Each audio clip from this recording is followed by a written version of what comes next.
The survey vessel drifted through the outer edges of an unremarkable solar system, its sensors scanning the planets with cold efficiency.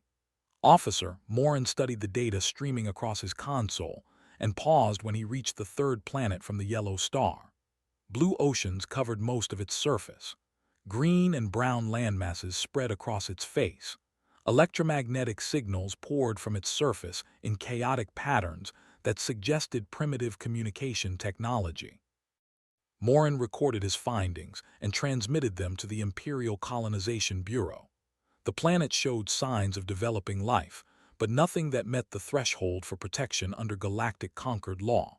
The inhabitants had not achieved faster-than-light travel. They had not established colonies beyond their own world. They had not made contact with any recognized species. By every legal standard recognized, this world was unclaimed and available for annexation. The Bureau received his report and acted quickly. The Empire had been expanding for 3,000 years, and they had perfected the process of claiming new worlds. Within 6 standard months, a colonization fleet of 300 vessels was assembled under the command of Commander, one of the most decorated officers in Imperial service.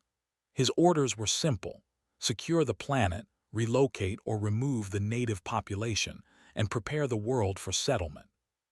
Stood on the bridge of his flagship and watched the stars blur as his fleet entered faster-than-light travel. He had performed this duty 17 times before. He had never failed. The natives of Target World sometimes resisted, but their primitive weapons could not scratch shields. Their populations numbered in the millions or sometimes billions, but they had no organization capable of mounting a real defense. They always surrendered eventually. Those who did not surrender were simply removed. The commander expected this mission to be no different. On Earth, the year was 2087, and humanity had been preparing for this moment for 43 years. In 2044, a radio telescope array in Chile had detected a transmission that did not originate from any human source. The signal was brief and encoded in patterns that took linguists and mathematicians 8 years to partially decode. What they found changed everything. The transmission was a routine communication between 2 alien vessels discussing trade routes and cargo manifests. It proved that intelligent life existed beyond Earth. More importantly, it proved that such life was organized, technological, and operating in the general vicinity of human space. The governments of Earth responded with unusual unity.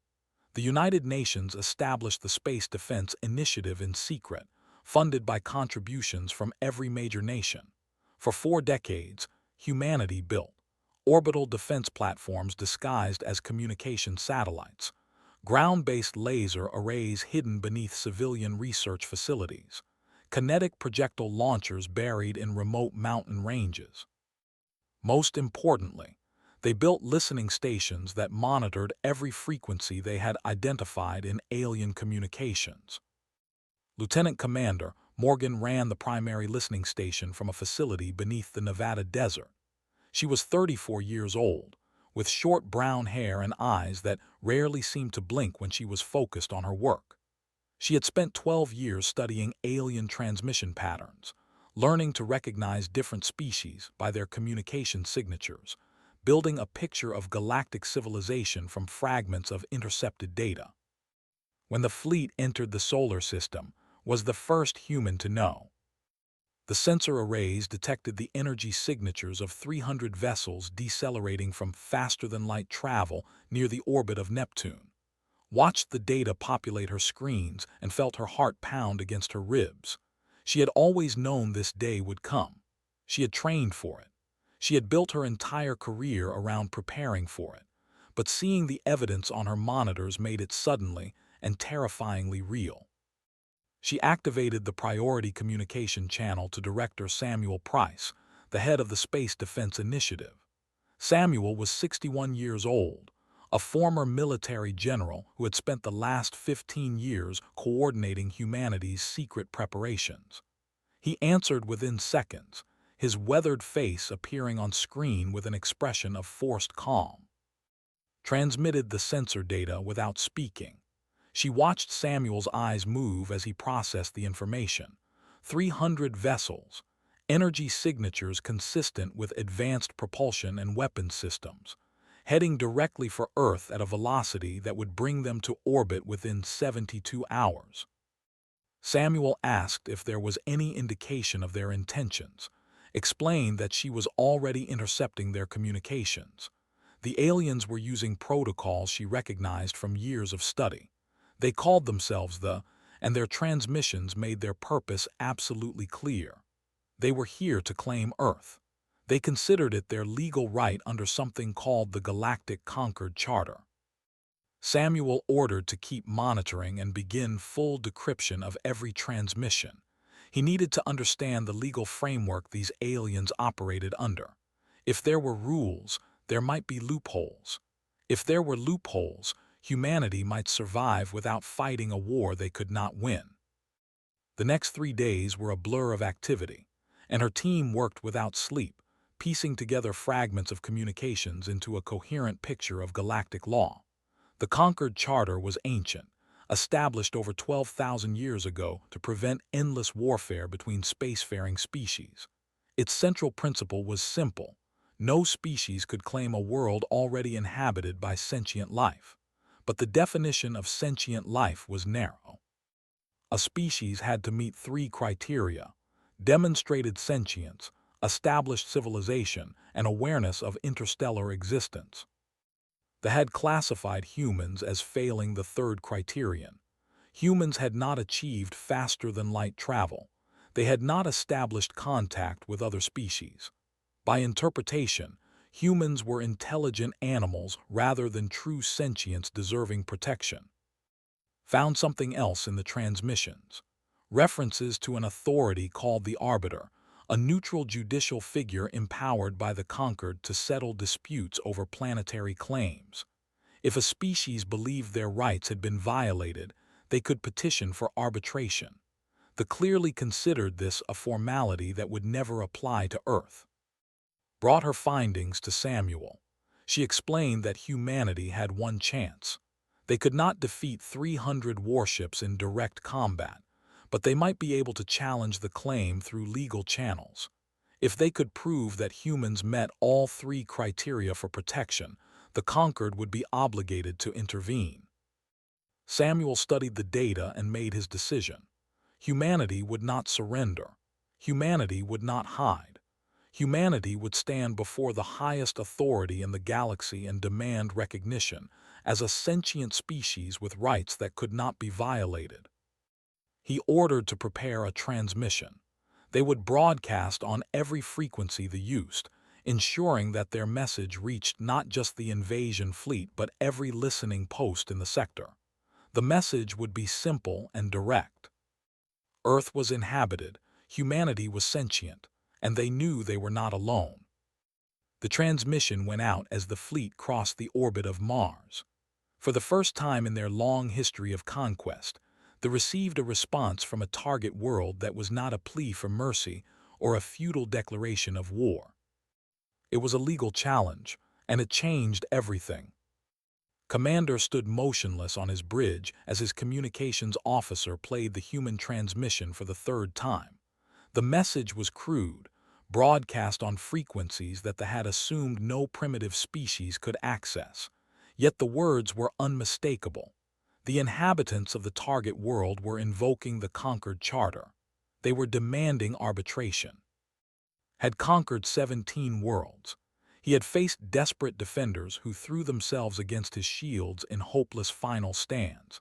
He had negotiated surrenders with leaders who wept as they signed away their planets. But he had never encountered a species that understood galactic law well enough to file a formal protest. His second officer suggested ignoring the transmission and proceeding with standard annexation protocols. By the time the conquered investigated, they would have already established permanent settlements. Relocating them would be politically complicated. The humans would be forgotten within a generation. Considered this option. It had worked before on smaller scales, but something about this situation felt different. The human transmission had not been sent only to his fleet. His monitoring stations confirmed that it had been broadcast across the entire sector. Every species with a receiver within range had heard humanity declare itself sentient and demand recognition. If they ignored the claim and proceeded with colonization, they would be publicly violating the most fundamental law of galactic civilization. Other empires would use it as justification to challenge territorial claims. The political damage could take centuries to repair. Before could reach a decision, his communications officer reported an incoming transmission from Concord Central. The commander felt his stomach tighten as the message decoded. The Galactic Concord had received the human petition. They were dispatching an arbiter to investigate. All colonization activities were to cease immediately pending judicial review. Slammed his fist against his command console. 300 vessels, 18 months of preparation. A world rich in resources and strategically positioned at the edge of explored space. And now, a single transmission from a species that had not even mastered gravity manipulation was threatening to take it all away. The arbiter arrived 4 days later. Counselor was a member of the species, chosen specifically because they had no territorial interests in this sector and no history of conflict with either the or any species connected to Earth. The arbiter's vessel was small compared to the warships surrounding it, but it carried the full authority of the Galactic Concord. Attacking it would mean immediate war with every member species. Requested permission to descend to Earth and conduct a formal evaluation. Had no legal grounds to refuse. He watched the arbiter's shuttle break from its carrier vessel and begin the descent toward the blue planet below, knowing that his entire mission now depended on the judgment of a single neutral observer. On Earth, Director Samuel Price had mobilized every resource available. The United Nations had been briefed in emergency session. World leaders who had spent decades pretending the Space Defense Initiative did not exist were suddenly forced to acknowledge the reality of alien contact. Some panicked. Some demanded immediate military action. But most understood that humanity's survival now depended on convincing one alien judge that humans deserved to exist. Morgan was chosen to lead the evaluation team. She had spent more time studying alien civilizations than anyone else on Earth. She understood their values, their legal frameworks, and their expectations. More importantly, she understood that this was not a test humanity could prepare for with weapons or technology. They had to prove something far more fundamental. They had to prove they had souls. Shuttle landed at a designated site in Switzerland, chosen for its neutrality and its proximity to multiple cultural institutions. Was waiting on the landing pad with a small delegation of scientists, diplomats, and cultural experts.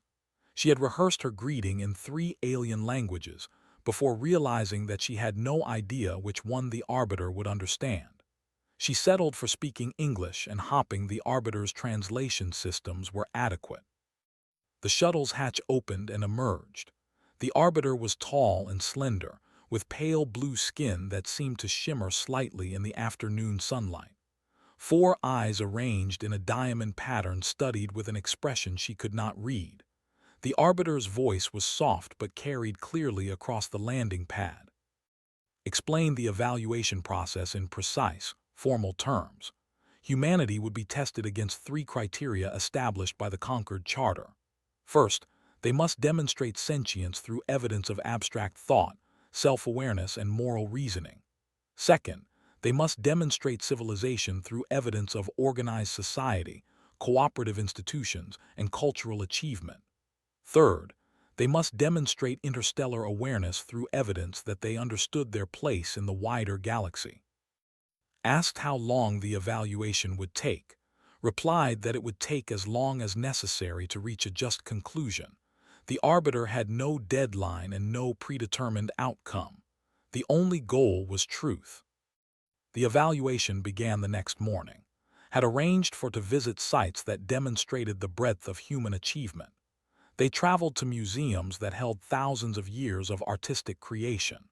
They visited universities where scientists explored the fundamental nature of reality. They walked through cities that had been built, destroyed, and rebuilt across centuries of human history. Asked questions constantly. The Arbiter wanted to understand not just what humans had created, but why they had created it. What drove a species to paint images on cave walls before they had developed written language? What compelled them to build monuments that would outlast their own lives by thousands of years? What made them look up at the stars and wonder what else existed in the darkness? Answered as honestly as she could. She explained that humans had always been driven by curiosity and the need to understand their place in existence. They created art because they needed to express emotions that words could not capture.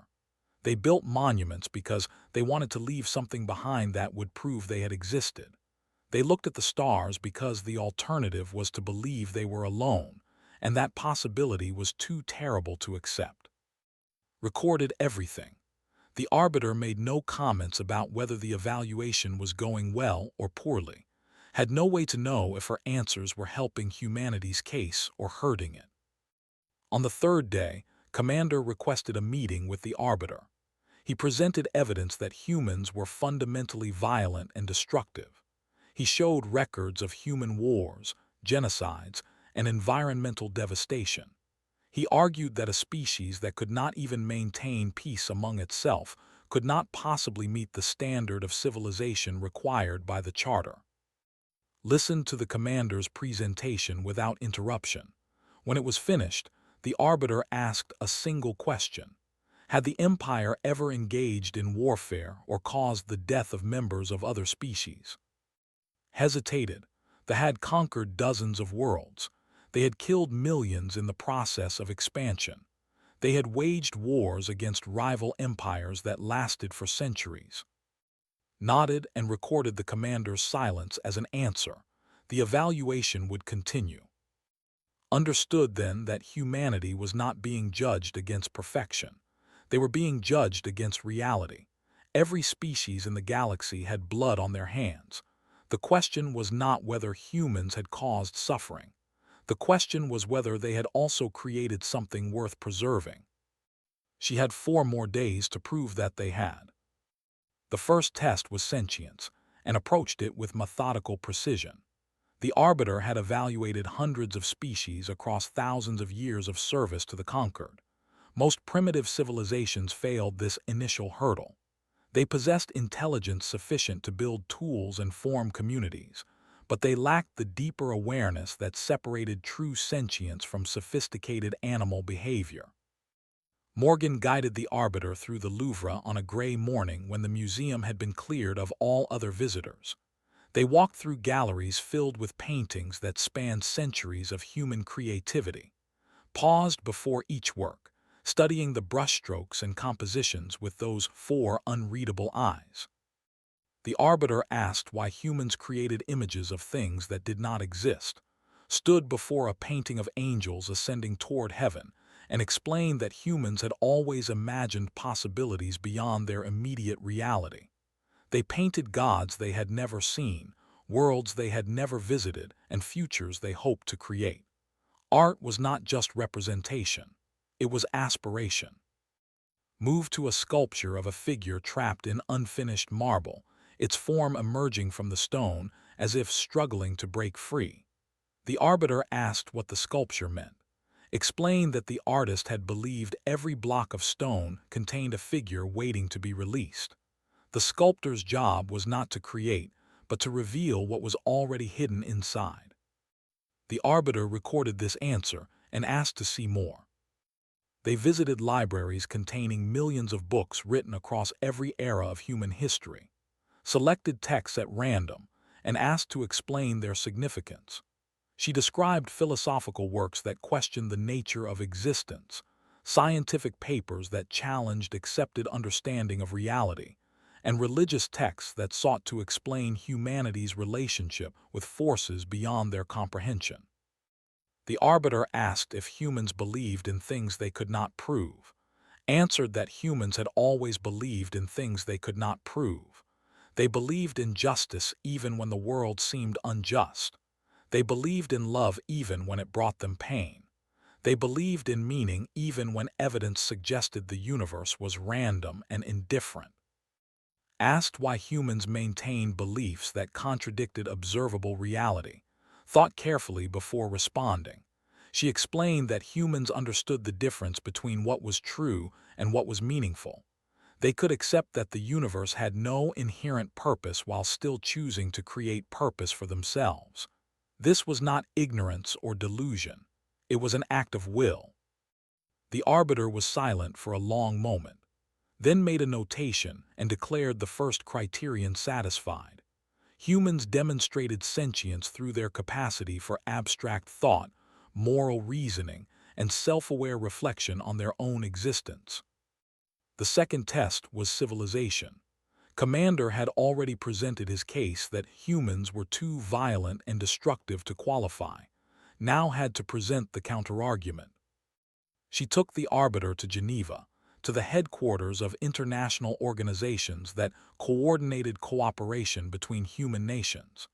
She showed treaties that had ended wars, agreements that protected human rights, and institutions that provided aid to those suffering from disaster or poverty. Had transmitted additional evidence to support his position. He highlighted ongoing conflicts, refugee crises, and environmental damage that humans had inflicted on their own world. He argued that a species still engaged in internal warfare could not claim to have achieved true civilization. Asked to respond, she did not deny the commander's evidence. Instead, she asked the arbiter to consider what that evidence actually demonstrated. Yes, humans still fought each other. Yes, they still caused suffering and destruction, but they also recognized these actions as wrong. They built institutions to prevent them. They punished those who committed atrocities. They taught their children that violence was not the answer to disagreement.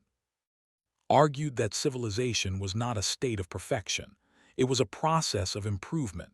Humans were not civilized because they had eliminated all conflict and suffering. They were civilized because they were actively working to do so. Every generation tried to be better than the one before. Sometimes they failed, but they never stopped trying. Director Samuel Price joined the presentation to add his own perspective. He spoke about the Space Defense Initiative and the unprecedented cooperation it had required. For 40 years, nations that had been rivals or enemies had worked together in secret to prepare for this moment. They had shared technology, pooled resources, and trusted each other with their survival. If that was not civilization, Samuel did not know what was. Considered the arguments from both sides. The arbiter spent an entire day reviewing evidence, asking clarifying questions, and making calculations that could not follow. When the day ended, announced that the second criterion was satisfied. Humans demonstrated civilization through their cooperative institutions, their recognition of universal rights, and their persistent efforts to improve their society. 2 tests passed, 1 remained. The third criterion was interstellar awareness. This was where believed humanity would fail. The commander argued that humans had no functioning faster-than-light vessels, no established contact with other species, and no presence beyond their own world. By any reasonable definition, they were a pre-civilization with no awareness of galactic affairs. Asked to present humanity's case. She had been waiting for this moment since the evaluation began. Led the arbiter to the Nevada facility where she had spent the last 12 years of her life. She showed the monitoring stations that had been tracking alien communications since 2044. She presented decoded transmissions from 17 different species, including themselves. She demonstrated that humans had mapped trade routes, identified political alliances, and developed a working understanding of galactic power structures without ever leaving their own solar system. The arbiter asked how humans had accomplished this without advanced technology, explained that humans had learned to listen before they could speak. They had built receivers sensitive enough to detect signals from across the sector. They had developed mathematical frameworks to decode alien languages. They had pieced together a picture of galactic civilization from fragments of intercepted data. But that was not all. revealed the defense grid that humanity had built in secret: orbital platforms, ground-based weapons, detection systems that had identified the fleet the moment it entered the solar system. Humans had not simply become aware of interstellar civilization, they had prepared for contact. They had anticipated that such contact might be hostile. They had built the tools to defend themselves. Asked why humans had not attempted to make peaceful contact with other species, answered honestly. Humans had considered it. They had debated it for decades. But the transmissions they intercepted suggested that the galaxy was not a friendly place. Species competed for resources, territory, and power.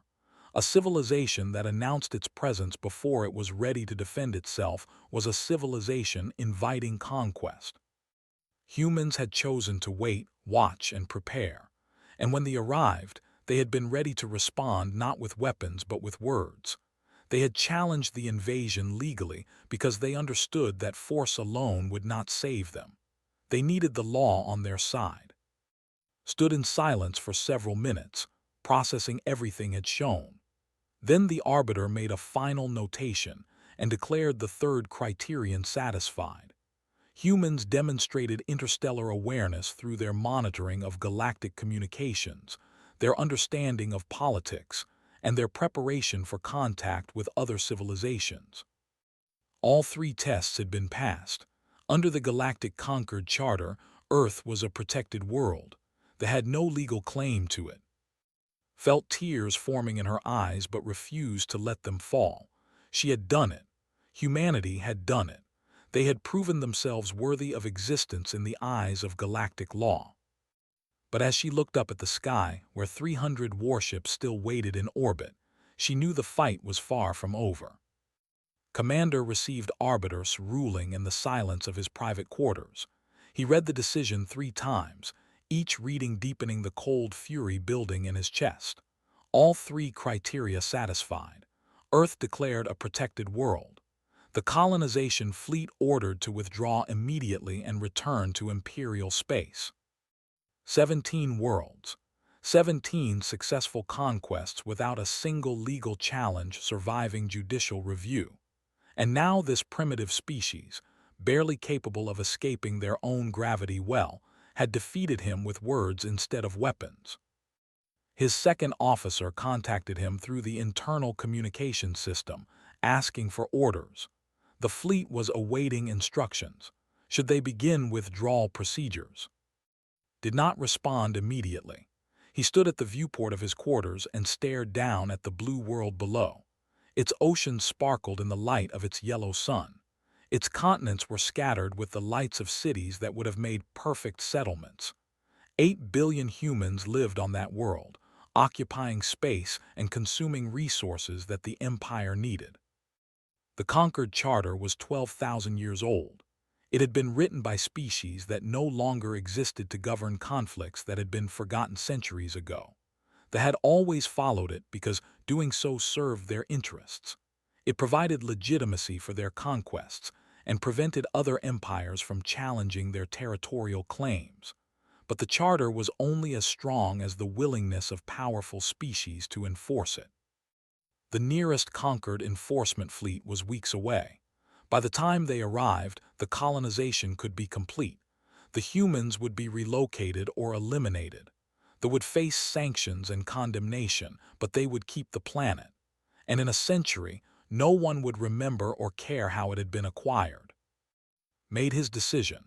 He opened a channel to his entire fleet and spoke with the calm authority of a commander who had never known defeat.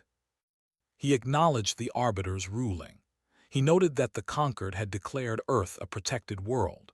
Then he explained that the Empire did not recognize the authority of the Conquered to overrule imperial territorial claims. The colonization would proceed as planned. Any resistance would be met with overwhelming force. Response came within minutes. The arbiter warned that attacking a protected world was a violation of the most fundamental law of galactic civilization. The consequences would be severe and lasting. The Empire would lose all standing in the Conquered. Their existing territorial claims would be open to challenge. They would make enemies of every species that valued the rule of law. Ignored the warning. He ordered his fleet to begin orbital bombardment protocols. On Earth, Morgan watched the fleet shift into attack formation. She had known this was possible. She had even expected it. The commander who had conquered 17 worlds was not going to accept defeat from a species he considered inferior. The law had failed. Now only force remained. Director Samuel Price activated the Planetary Defense Network. 40 years of secret preparation came online in a matter of minutes. Orbital platforms that had been disguised as communication satellites revealed their true nature as weapons platforms. Ground-based laser arrays powered up across 6 continents. Kinetic projectile launchers in mountain bunkers loaded their first rounds. The defense grid was impressive by human standards. Against a single enemy vessel, it might have been effective. Against 300 warships with shields and weapons technology centuries ahead of anything humans had developed, it was barely more than a gesture of defiance. But had one advantage they did not expect. She had spent 12 years studying their communications.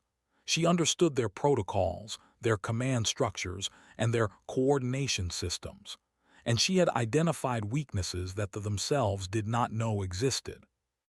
The fleet operated as a single unified force, with commands flowing from the flagship to individual vessels through a centralized network. This made them incredibly efficient in standard combat operations. It also meant that disrupting the network could throw the entire fleet into chaos. His team had been preparing for this moment since the invasion fleet first entered the solar system. They had mapped every frequency they used. They had decoded their command protocols. They had developed tools to inject false orders into their network without triggering security alerts.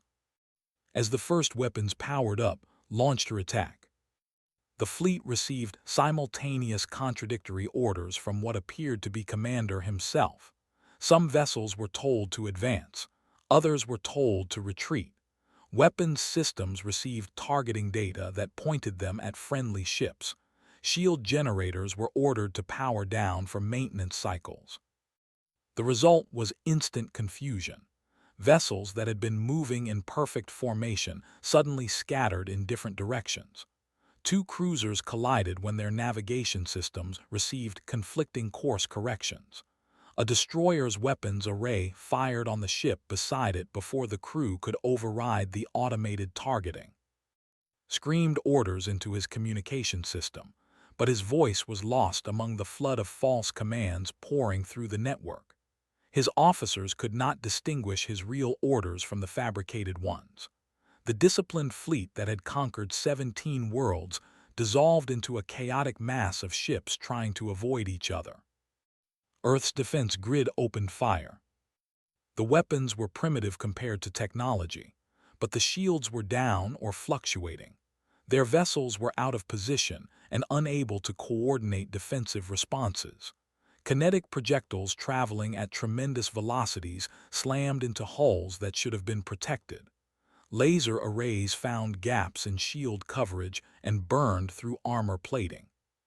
The battle lasted for hours.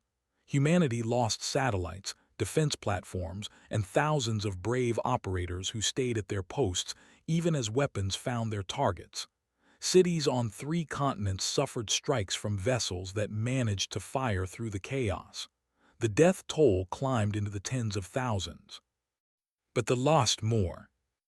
By the time managed to restore control of his network by physically disconnecting his flagship from the compromised system, 67 of his vessels were destroyed or disabled.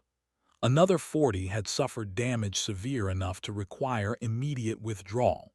His fleet was still powerful enough to devastate Earth, but the cost would be staggering.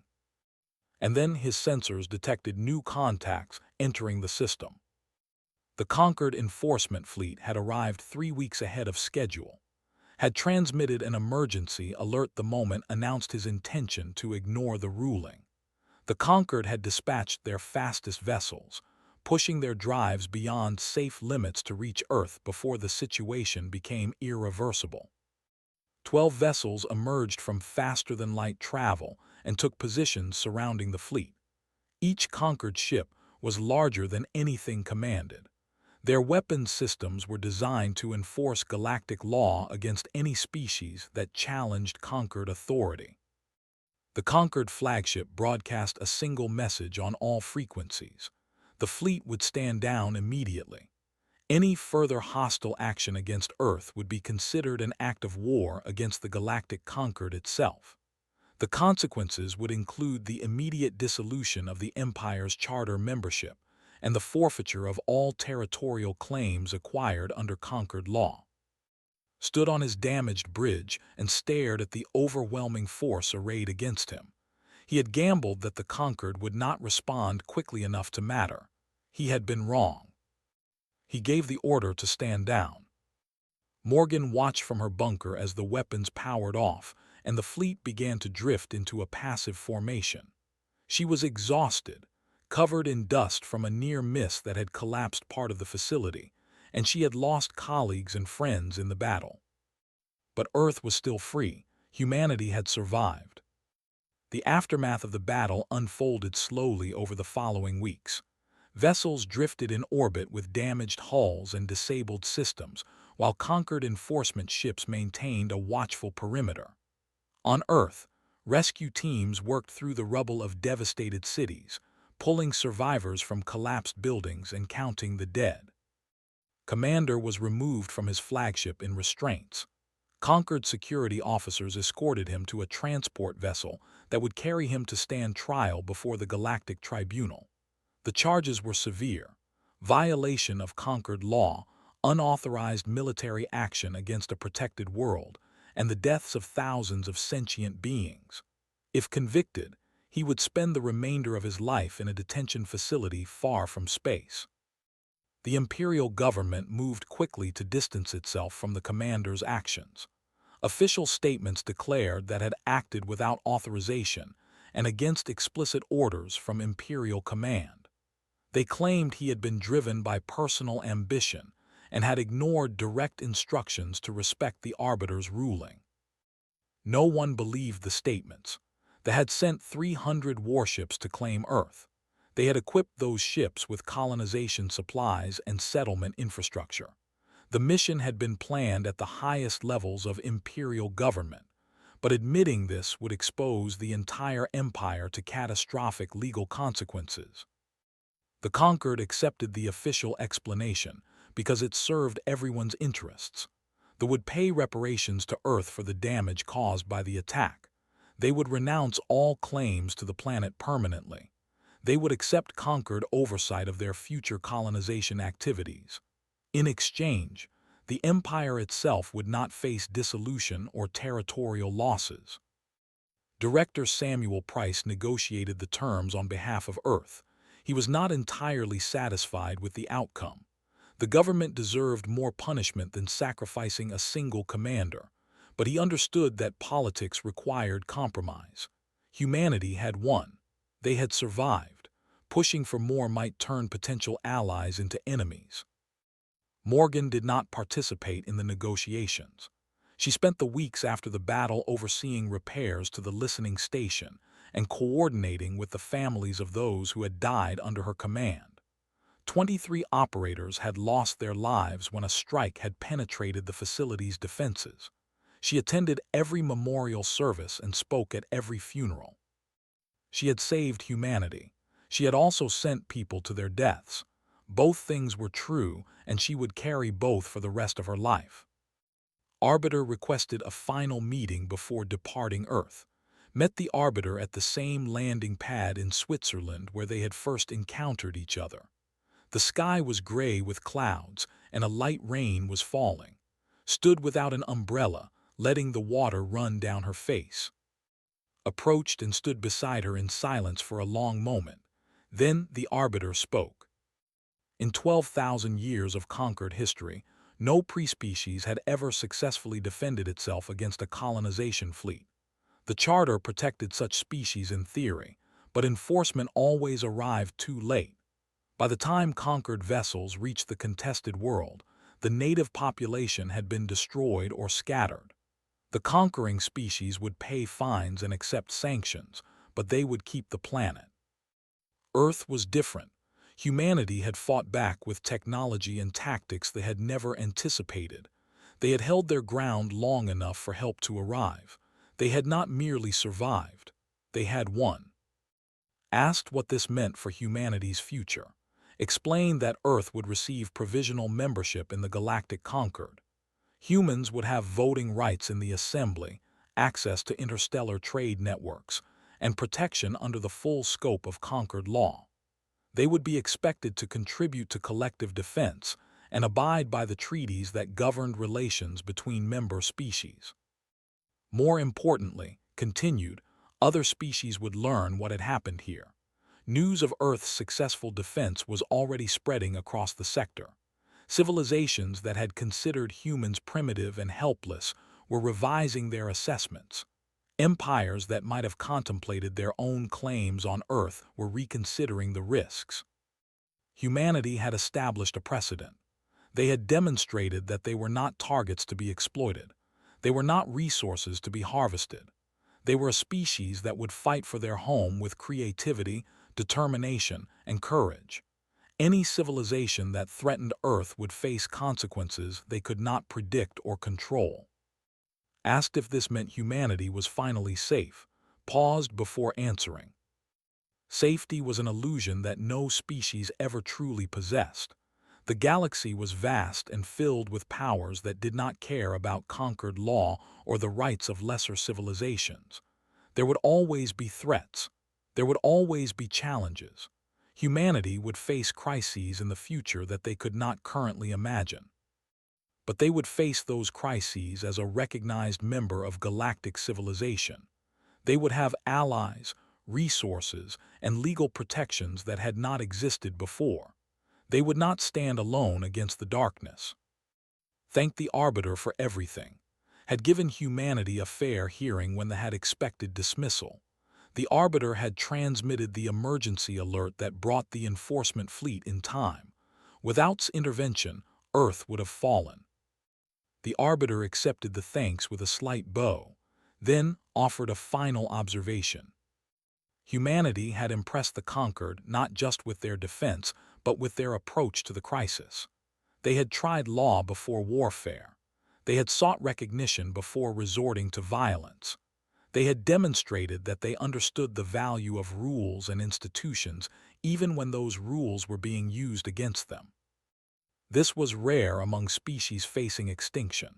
Most civilizations in humanity's position would have launched hopeless attacks or collapsed into internal conflict. Humans had remained unified, strategic, and principled. It suggested that they might have something valuable to contribute to galactic affairs beyond mere survival. Departed Earth the following morning. The Arbiter's small vessel rose through the clouds and vanished into the darkness beyond the atmosphere, watched it go, and then returned to her work. There was much to rebuild. The defense grid needed repairs. The listening stations required upgrades. Humanity's new allies in the Conquered would expect them to take a more active role in galactic affairs, and that would require resources, planning, and leadership. Samuel Price found her in the command center 3 days later, reviewing plans for the next generation of orbital platforms. He asked if she planned to take any time off to recover from the ordeal. Shook her head. There was no time for rest. Humanity had won the right to exist in a galaxy that had tried to erase them. Now they had to prove they deserved that right. She looked up at the monitors showing the stars beyond Earth's atmosphere. Somewhere out there, other civilizations were learning about the small blue world that had an empire. Some would become friends. Others would become enemies. All of them would learn the lesson that they had learned the hard way. Earth belonged to humanity. It was not a resource to be claimed or a territory to be conquered. It was home, and humanity would defend it against anything the galaxy could send. They had proven that once. They would prove it again if they had to. The stars waited, and humanity was finally ready to meet them.